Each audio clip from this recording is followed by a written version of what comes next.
This is Blank's Garage, which despite its humble appearance hosted the most stacked Tetris World Championship qualifier in the most populated corner of the United States in 2021. I drove out to compete and got to play in an official qualifier for the first time in 3 years, and incredibly the tournament actually ended up revealing the secret world record holder in NES Tetris. So how did the tournament end up getting hosted here? Because usually official qualifiers are big affairs hosted at retro gaming conventions. Well, previously in 2019, the Eastern Qualifier had been hosted at the Replay FX convention in Pittsburgh, but the following year the pandemic unfortunately drove the expo permanently out of business. Blank, one of the attendees in 2019, was inspired by test live streams the World Championships tech supervisor Trey Harrison used to do in his garage. So Blank offered to host it with the help of friends in the family garage. But as we'd all learned, with wrangling so much retro gaming equipment, a lot of things might not go according to plan. Holy crap, I did not expect this. So was the tournament able to finish, and who was the secret world record holder?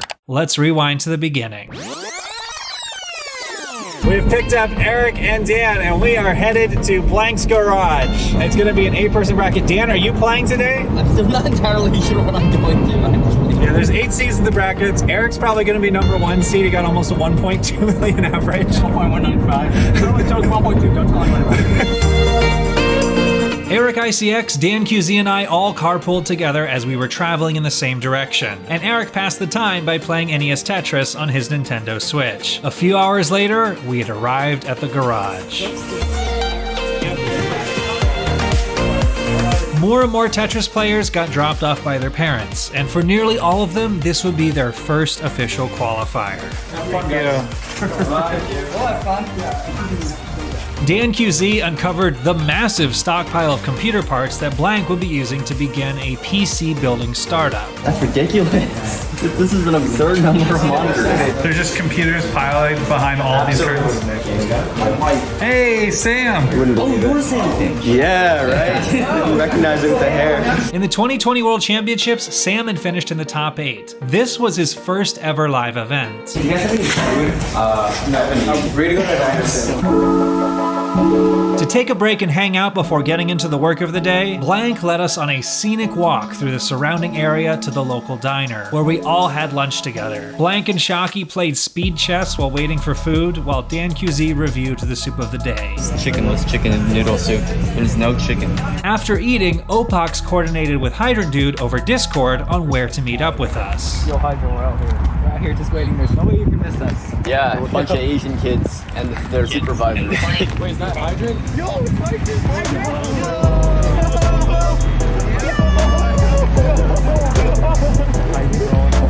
Hydrant Dude drove back the people who were needed immediately for tech setup at the garage, as there was a lot to figure out. So what is the situation with this CRT? Apparently it just powers off sometimes. If you bonk this CRT, the image will shake. Holy crap, I did not expect this. You're making it worse. This is CRT abuse. Literally for custom. Wait. If you hit this, and then this correct. Holy crap, wait, that's- never mind. I never. That's like chromatic aberration. Okay, my theory failed. I thought Muda Simulator was bad, but look at this. Okay, so the CRT itself, sometimes it just turns off. Like, the game will obviously be playing because it's through the console, but the CRT just doesn't show anything.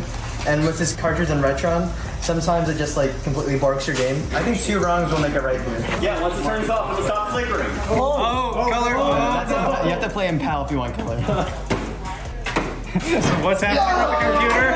Alright, so for some reason this graphics card will not support 4 monitors, so I put a second graphics card and it's still not supporting 4 monitors. The reason 4 virtual monitors were necessary is that Blank was attempting to have the first qualifier that used Yobi9's Nestris Champ software for the broadcast, which had an unprecedented amount of statistics it could render alongside the gameplay, including the pace stat I had worked on developing a few months prior. The problem was that Nestris Champs was designed to be used between a match with 2 different players over the internet, and only worked properly when the web page for a single capture was the foremost window on the desktop. Not an issue if you just need to capture your own game, but Blank was trying to capture 4. While Blank tried to get the 4-monitor input on the computer to work, Eric tried to see if he could play NES Tetris in a Dr. Mario stance. I'm not doing it. Can you hyper tap as fast standing up? I don't know. Yeah, we're just waiting. Okay, there we go. Oh my gosh. Eric then worked on figuring out how to use the DSLRs as webcams, while I oversaw in-person qualifiers. Yeah, just say when you're on like level 25 with good pace. The qualifying format was the average of your top 2 scores in an hour. Some people, such as Eric and I, had qualified online ahead of time, while players who had just showed up, such as Sam, were doing their hour qualifier in person. Sam was on max out pace in a level 25 and almost recovered from a tough board, but couldn't close it out. There were 8 spots in the bracket and only 8 people qualifying, so there wasn't any pressure over getting in, and the scores were just about determining seeding. Opox, who had already qualified online, experimented with a rolling grip, which, for context at the time, the rolling playstyle was still in its infancy as far as being adopted by top players. Blank coasted to the first max out of the day, but since these quals had the score uncapped, there was still room to keep going. With 1 line before level 29, Blank had time for one more Tetris. Oh, come on. Come on. Oh! Blank triumphantly got a 1.1 million score that would go a long way towards a good seed. Shortly afterwards, DNQZ, who finished top 4 in the world in 2019, got the second max out of the day, but then we noticed a problem. Oh, Max out code. Oh, I don't know. Good thing you're recording. Ooh, yeah. Nice. Another day at the office. All right, what are we gonna call that? Not wanting to get bogged down in mentally calculating it, Hydrant and I estimated that DNQZ's final score was 1,010,000, which he accepted. His actual score turned out to be 1,009,960, so fortunately we were spot on. Super Shocky was an emulator player who was still only on his second day of playing on an original console. He kept having great transition scores into level 19 that would fizzle out quickly, but even if he was the lowest seed, his spot in the bracket was theoretically locked up. That is, until Hydrant Dude, who had originally come just to spectate, was convinced to play right at the end of the qualifying hour. Since he only had time for 1 game, he would need to double Shocky's average and get over 1.1 million to take the final spot in the bracket. Hydrant Dude had reportedly been practicing the brand new rolling technique over the previous weeks, but he hadn't ever recorded it, so this would be the first time anyone ever saw him do it. All right, Hydrant's rolling debut over here. So clean with it. Yeah, Hydrant's gonna get a 1.4 right here. Despite his prediction that he would top out at 100k, he quickly got on a roll with a solid transition pace as everyone crowded around to watch. But after a misdrop, he got stuck in a high dig that even rolling wasn't able to get out of. Oh yeah, he missed. Oh, perfectly. No, Hydrant digs these. Oh! Hydrant's 474,000 wouldn't be enough, and with all the scores in, a final ranking of the seeds and tournament bracket could be assembled. The number 1 seed Eric would be facing Super Shocky, Opox would be facing the tournament organizer Blank, I would be facing Tristop, and DanQZ would be facing Sam Finch. All matches would be best of 3 sets, with the highest score winning each game. But unfortunately, the bracket couldn't start right away, as there was still a lot of tech setup to complete. In order to get everything working, Eric assembled a cascade of splitters routing through his laptop and Blank's desktop PC. While we waited, Hydrant Dude continued to practice rolling, showing off some ridiculous digs on level 19 speed that would be straight up impossible with hyper tapping. So after like a couple hours of blood, sweat, and tears, here we are. Everyone's just sitting here waiting to play. And we've just finished setting up the deck. We're all just practicing at this point. Let's get the matches underway. I'm ready for whatever. With everything ready, Tristop hopped in the commentator booth and counted down the beginning of the first matches. 3, 2, 1, Tetris. finally, 3, 2, 1 Tetris. Wait, one of them. Wait, what? Eric's screen is very glitched, but Yeah. I got a live recording of it right here. If you know how to go into Nestor's Chance and change the color pixels, just try to get those looking okay. Not too sure. It's the one on the left, like the very back window. While Eric tried to direct Tristop on how to fix his gameput while playing, the other side of the screen featured probably the biggest heavyweight matchup in the first round with Opox versus Blank. Opox was recently coming off a victory in the New York City Invitational Tournament, where he had actually defeated Eric in the finals, and Blank had the current world record for highest score in an official live competition at 1,090,000, achieved a few weeks prior at the South Carolina Qualifier. In Game 1, Opox had a several Tetris lead, which pressured Blank to gamble on some aggressive moves and top out. With a bad misdrop, I'm gonna top out at 7-16. You want to mull this? We're fine with it. You can mull in this. Opox has the potential to... Opox was on such good pace that he easily beat Blank's record, getting 1.1 million in the middle of level 28, and had time for one more Tetris before the level 29 kill screen. He's dependent on the J. This is very risky. Gets the J dependency field. Give him a bar, come on. He needs a bar right now. He has the bar to get the bar! Yay! Let's go! Opox! Yes! Opox with the live score world record of 1.145755. Opox had set the first world record of the day, but this was not the secret world record. And in the second game, well, there's a bit of a superstition in the Tetris scene that after world record setting games come clunkers. And this time was no exception, as Opox had an unfortunate early long bar hang. Oh, Opox! Opox gonna top out at 210k. Blank just needs another Tetris. In the third game, Blank had a catastrophic J-piece misdrop on the left to create 3 long bar dependencies, but managed to burn down the stack just enough to safely escape the situation. On level 25, Opox was at 898,000, on pace to have a chance at breaking his own record, but mistucked a T-piece to send him into an extended dig. However, Blank would have a second catastrophic J-piece misdrop on the left, and this time wouldn't survive. Opox takes it. GG.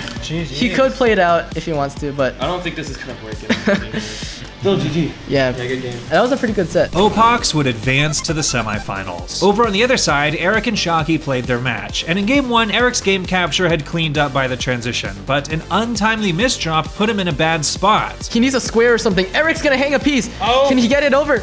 Oh, Eric's gonna top out a 560. Shockey needs a 560 right now. This put Shockey, the massive underdog, in a position to take the game. His score capture wasn't working for the broadcast, but he only needed 2 more Tetrises to win. He got the first one. Shockey needs one more Tetris, or he could just line out to kill screen. He could actually just line out and be fine. He's going for the second Tetris. Shockey, is it too greedy? He gets the second Tetris, and that's enough. Shockey takes game 1. GG.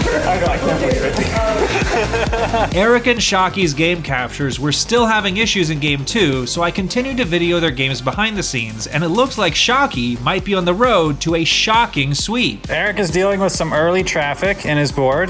Shockey is clean. Eric's gonna be stuck digging for a little bit. Shockey is taking the early lead. Meanwhile, Tristop tried to get a match score counter up on screen. Okay, we have the scuffed scoreboard. You should add a black outline to the text. Eric providing tech support during a match. Clutch. Shockey fought as long as he could through some difficult traffic in his stack, but eventually succumbed to topping out. That hang is gonna be very bad. Shockey jumps out of 480. Eric is already 100k in the lead. Ignore what Netris Champ says. Eric is at 611, so crap. In order to avoid dealing with the buggy capture on one of the screens, Eric switched the scene to the 2-player mode since the Opox and Blank match was already over. The 2-player mode showed additional stats, including the runway stat, which was the maximum score each player could get before the level 29 kill screen. Both players have a 1.4 runaway.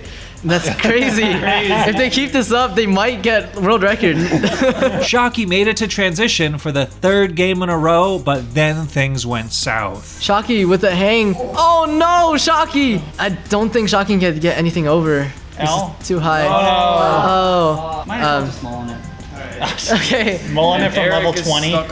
Eric is Okay. somehow Maybe I stuck can get on the first 411. live level 32. The live level world record at the time belonged to Joseph Saley, who had gotten the first live level 31 in the 2019 World Championships qualifiers, which was an incredible 3 levels past the level 29 kill screen speed. Eric also managed to get to level 31 and got 1 line away from level 32, but then misdropped. Still going. Oh no, it's the one left. Okay, that looks like it's it. Eric tops out at 900k.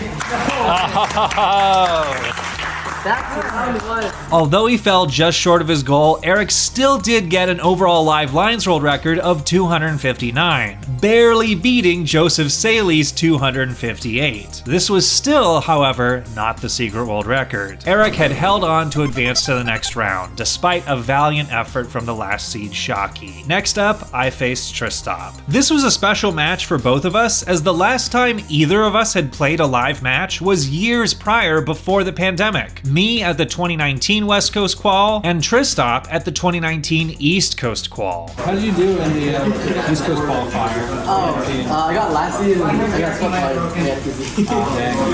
I called the 500. Ancient times. In game 1, past the transition, Tristop got stuck in a high bind, but managed to escape, and I blundered with a move with the J. And although I was playing with the slower dash playstyle, I almost managed to save the game. Square? 0 to 1. And on the other side, ooh, Scout. Oh no, Scout! Scout is gonna top out after not getting the piece all the way over. With Tristop now up 1-0, I would need to win the next game to stay in the match. Early on, I had a dangerous misdrop with an early dash load. Ooh, early dash load. This could be fatal if he doesn't get out of this. With my tournament life on the line, I focused as hard as I could on the screen in front of me, and then something unexpected happened. Eric? Damn it, I just unplugged the wrong thing. In an effort to fix the connection issues, Eric had inadvertently cut the power to our side of the room. This was the only time during the day that a game had to be replayed, and it didn't end up being that big of a deal as we were very early on in the game. Unlike at the previous qualifier in South Carolina, where a game that went all the way to the kill screen had to be replayed due to a last-second Game Genie glitch. In a replayed game 2, Tristop built up a huge lead on me into level 24, but then ran into trouble. Oh no, Tristop. Tristop with a couple misdrops. Oh no, this might turn fatal. Oh no, Tristop gonna top out at 766. So aGameScout really needs to go crazy here. I need 200k. The deficit counter said I needed just over 6 Tetrises to win, and I had only 4 levels left until the kill screen to do it. I managed to get 1 Tetris, but I was not playing efficiently enough, and then got shellacked with a 43-piece long bar drought that forced me to burn until it was mathematically impossible for me to catch up, as I could not play on the kill screen with DAS. Yeah, I'll take that. That's my highest competition score ever. GG's, Tristop. That was awesome. Although I was eliminated, I had at least performed well for my skill level, and I was glad for Tristop that he got his first live victory. On the other side of the room for the final match of the top 8 was Dan QZ versus Sam Finch. I don't have much video footage of them as my fiancée Una was recording my match with Tristop at the same time, but I do have their game captures. In game 1, Sam built up a massive 4 Tetris lead at the transition, and Dan QZ's board quickly fell apart. Oh no. And he gets the longboard and he doesn't get it over. And he tops out at 588. And Sam is good.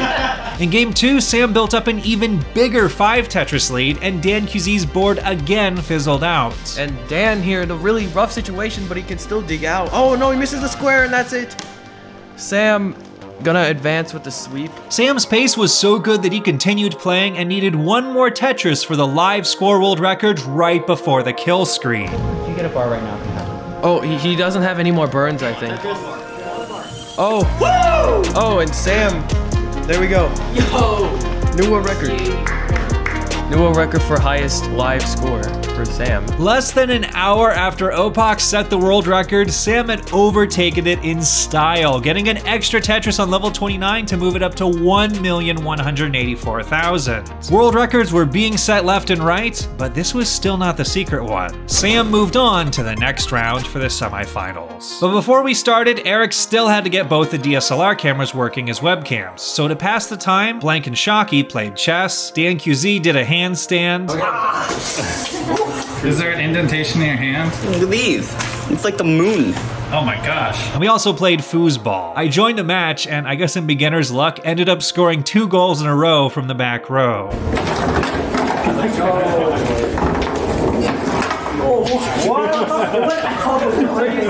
Once Eric had the cameras working, we jumped into the semifinals. First up was Sam versus Tristop. In game 1, both players were having amazing games, and Sam got a 1.1 million score into kill screen. Oh, perfect. To get a Couple little of bit lines more. in 29. Oh, 27 top up for Sam. there it goes. 1.1 for Sam. 1.14 for Tristop. Oh my god. Tristop incredibly one-upped Sam's score, and the two of them shattered the live combined score world record with a combined 2,273,000. Over 200,000 points higher than Joseph and Green Tea's 2,054,000 from 2019. Still, however, not the secret world record. So would the same superstition of clunker games after world records hold up? Unfortunately, it would, with both players in a dire situation early in game 2. Sam also in some trouble right now. Sam ahead by like Sam has the lead. What? Sam was ahead by like 2,000 points? Yeah, Sam is good. I was so fixated on Tristop, and there it is.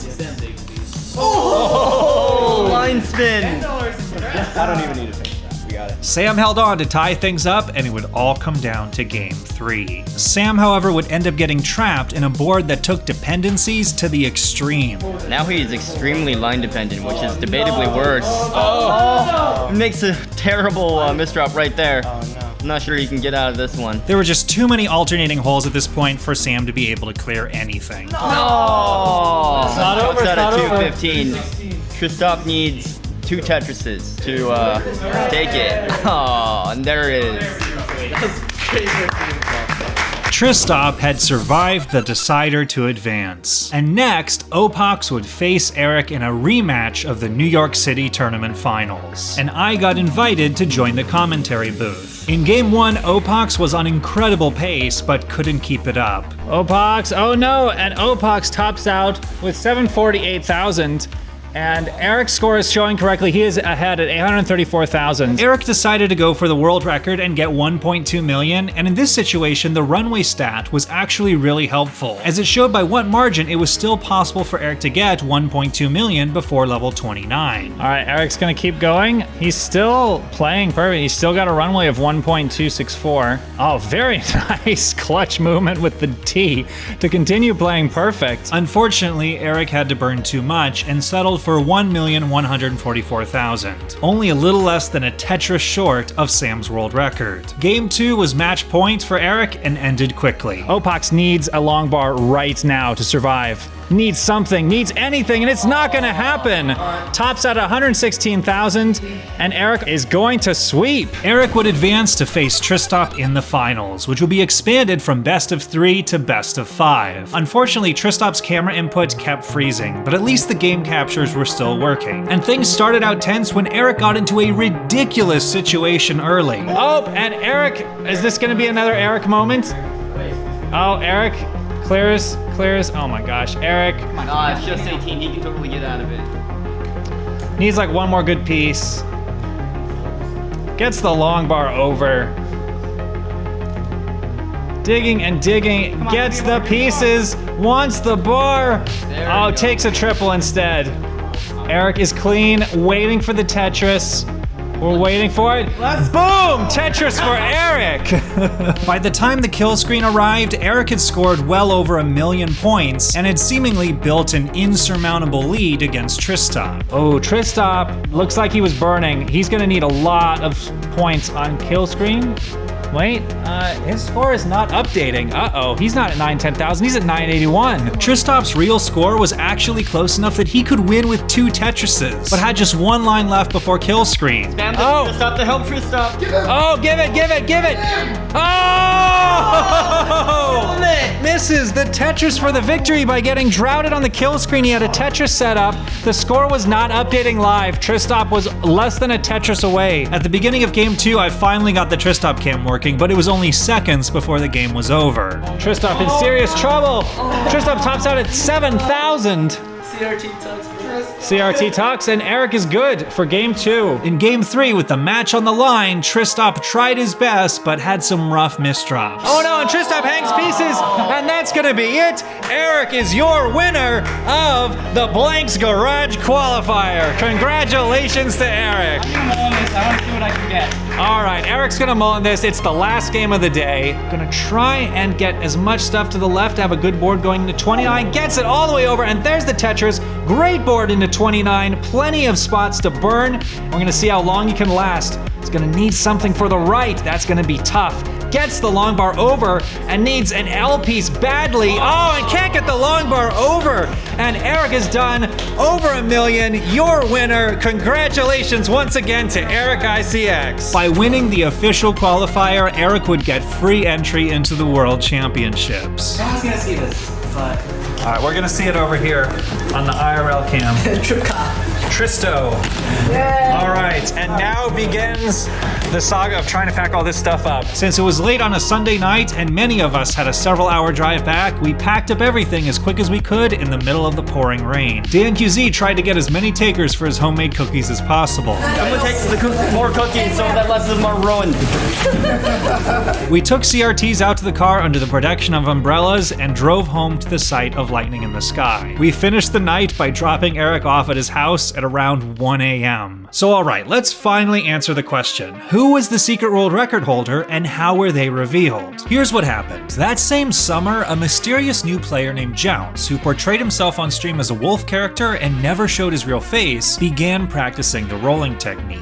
His progress was shockingly fast, and before long, he was good enough to qualify for the classic Tetris Monthly Masters event, the highest level online tournament in the scene with only the top 16 qualifying players in the world able to make it in. And in a round 1 match versus Odin, Jounce had the game of a lifetime. He reached 900,000 on level 23, nearly 400,000 points ahead of Odin when he topped out, and since the pace was so good, Jounce kept going. He reached an absurd 1,352,000 before level 29, and was able to use the rolling technique to keep going. On a normal Tetris cart with uncapped score, the first digit is displayed in hexadecimal, so D represented 1.3. On level 32, Jounce got the ultra rare E score, which was 1.4 million, and an F score, which came next, had never been done before. To give an idea of how incredible this was to the classic Tetris community at the time, here's the live reaction of the watch party I had going on Discord. Okay. Almost there! Where's the F? Where's the F? Okay, S. Come on, give it to him! That is 1.5! The first F! F's in the chat for Jounce! Insanely, Jounce kept it going by getting a Tetris on level 39 to put him closer to an even more ridiculous milestone. Here we go!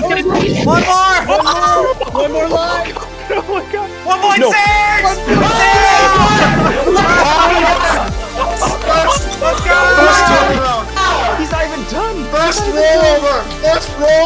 At 1.6 million, the score can no longer be stored in hexadecimal, so it wraps back around to 0. Jounce eventually topped out on level 41 with 1.627 million, but it showed up as just 27,000 on the scoreboard. This game was the first time the overall score world record had been broken in competition, and was the first time the true power of the rolling technique had really been shown to its full potential. It instantly launched Jounce into the status of arguably the best in the world, and people were excited to see how Jounce would do in the World Championships that fall. There was just one problem. The World Championships required you to show your face and verify your identity, so Jounce refused to participate. This launched World Championship staff members into an agonizing debate over whether a special exception could be made for Jounce, as it would be unfortunate to exclude someone who could potentially win it all. But at the same time, there was pushback on whether it would be fair to allow for such an exception, and an anonymous winner kind of betrayed the whole point of the championships. At this juncture, Hydrant Dude offered up the suggestion that maybe what was going on was that Jounce was not actually a real person, but instead an alternate account of someone already in the community, and that Jounce didn't want to show their face because then it would reveal who they actually were. And then it clicked in my mind to check the footage I had taken at the garage qual. Jounce didn't really look like Opox, but he did look remarkably similar to Hydrant Dude himself. I posted my suspicions on Discord, and it was later pointed out that if you look at Jounce's original live stream footage from when he was playing the world record game, he was actually wearing the exact same shirt as Hydrant Dude. And finally, for 100% confirmation, Hydrant Dude just admitted it. Hey guys, allow me to quickly explain that this game was played on my alternate account Jounce. You can see that it's the same setup here. Hydrant Dude was originally a hyper tapper, and it turns out that Jounce was an alternate account he had created a year prior to practice the DAS playstyle on. He then used the Jounce account again when he switched to rolling, never expecting that he would end up breaking the overall score world record and inadvertently create this fake narrative of an unknown DAS player who had the quickest ascension to the top of the scene of all time. And I do have to say this just in case anyone watching has a similar idea. Using alts is heavily discouraged in the Tetris community because it messes up the leaderboard leaderboards and elo charts. And it's strictly prohibited in major tournaments because it can be used to circumvent anti-cheating measures or gain an unfair advantage by entering a tournament twice. And to be clear, Hydrant said this was never his intention, and it was backed up by the fact that over the course of almost a year, he hadn't ever actually used his Jounce account to cheat. So he was at least allowed to finish the tournament he was in before having to take a mandatory break. But there is now precedent that if you alt in Classic Tetris Monthly, you will get a several month ban right away. So seriously, don't try this at home, it's not worth it. But there was a happy ending for Hydrant here. He did end up winning the September 2021 Masters event, and although he had an unexpected early exit in the 2021 World Championships, he finished 5th in the 2022 World Championships with an incredibly strong showing, and remains easily a top 10 player in the Classic Tetris scene to this day. He's also a talented artist, having made all the Jounce artwork himself, and ended up creating all the modern versions of the bear mascot for Classic Tetris Monthly, along with a bunch of great videos on his YouTube channel explaining complicated NES Tetris programming concepts in simple terms and cartoons. And funnily enough, Hydrant wasn't the only person at the event who'd end up later holding the overall score world record. Eric would also eventually master rolling, and 1 year later completely smashed the score world record into oblivion by getting over 6 million points and reaching level 146, and ended up being the one to eliminate Hydrant Dude in the 2022 World Championships en route to winning the world title himself. This was the culmination of a journey that had started for Eric all the way back in Blank's Garage, which was his first ever live tournament victory. Which brings up the final question: despite all the struggles, was Blank's Garage Qual a success? I would say yes, definitely. A lot of the technical mishaps were mainly just due to the fact that the setup was extremely ambitious and involved a bunch of players bringing their own equipment from home, so there wasn't an opportunity to test things together ahead of time, along with the fact that the lead tech supervisor Eric was either playing in or playing simultaneously to 6 of the 7 matches of the day, so he was very limited in his ability to help fix stuff during games. But every match still got played, and the tournament showed that even teenagers in a garage are absolutely capable of carrying on the legacy of previous qualifiers. Yobi 9's new Nestris Champ software had also mainly just had glitches due to buggy capture cards and needing to have very precise calibration, and Nestris Champs was able to be successfully used in future qualifiers to provide tons of amazing stats. And the following year in 2022, Blank and Eric and their friends decided to host the East Coast Qualifier again in New York, upgrading to an official esports venue, and this time around, the qualifier went basically flawless. And Blank expanded to organize an additional New Jersey qualifier in 2022, which then got renamed to the New Jersey Regional Championship for 2023. There's more Tetris tournaments happening now than ever before, and if you'd like to keep up to date on regional events, 2 great resources are the Classic Tetris Discord server and Wingfryer's website Tetris Interest, which I'll link in the description. The next event happening is the Waco, Texas Regional Championship this weekend, which I'll be attending. You can find out more info through their website or watch online through the Classic Tetris Twitch page. And thanks for watching. If you'd like to check out my other vlogs of live events, you can click on screen for the playlist of all of them.